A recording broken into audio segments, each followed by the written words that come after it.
अस्सलामुअलैकुम, welcome back to my channel. कैसे हैं आप सब दोस्तों? उम्मीद है कि आप सब ठीक ठाक होंगे। आज मैं आपके साथ बहुत ही ज़बरदस्त, बहुत ही मज़े की हेल्दी किस्म की रेसिपी शेयर कर रही हूँ। हम बनाएंगे तरबूज़ के छिलकों से हलवा। तो आप ये हलवा बना के एक दफ़ा खाएंगे तो कभी भी तरबूज़ के छिलके आप नहीं फेंकेंगे।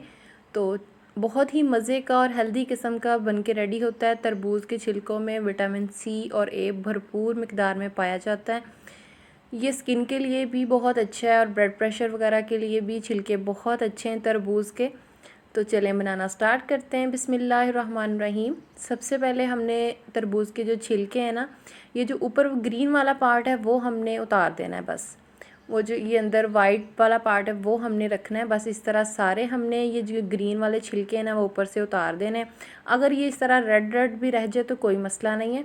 अब हमने इसके ना सारे जो छिलके रख लिए इन सब के छोटे छोटे क्यूब्स कर लेने हैं, ताकि जब हम इनको ब्लेंड करें या जग में डालें ना तो फिर मसला ना हो, क्योंकि हमने इसे पानी वगैरह कुछ भी नहीं डालना, सिर्फ छिलकों को ही हमने इस तरह चॉप करना है। अब मैंने चॉपर में डाली हैं, चॉप कर लेंगे इसको अच्छे से। ये आसानी के साथ ना चॉप हो जाते हैं, क्योंकि बहुत ग्रीन वाला पार्ट जो होता है वो सख्त होता है, बाकी तो ये बहुत नरम होता है ये वाइट वाला जो होता है।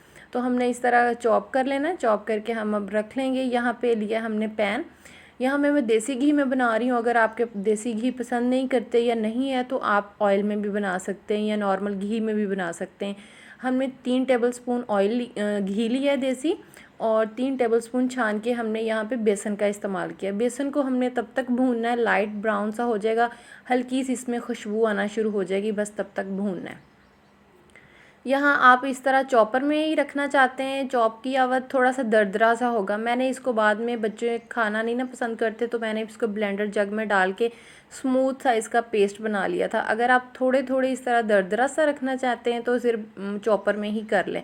तो मैंने बाद में इसको जग में डाल के अच्छे से स्मूथ सा पेस्ट कर लिया था। अब इसका पानी बहुत ज़्यादा होता है तरबूज के छिलकों का, तो सिर्फ 5 या 6 मिनट लगते हैं तेज़ आंच पे। हमने इसका पानी जो होगा ना वो तरबूज के छिलकों का अच्छे से खुश्क कर लेना। खुश्क करने के बाद फिर हमने डालना है यहाँ पे 1 कप दूध, कच्चा हो पका हो जैसे भी आपके पास डिब्बे वाला दूध हो आपने डाल देना है। तो दूध डालने के बाद ये ना बहुत ज़्यादा उछलना शुरू कर देता है, तो इसके बहुत तेज़ से छींटे पड़ते हैं, तो आपने ज़रा थोड़ी सी एहतियात करनी है। और जब ये दूध खुश्क हो जाएगा ना, पहले हमने पानी खुश्क किया है, फिर हमने दूध डाला है, दूध को अच्छे से खुश्क कर लेना है।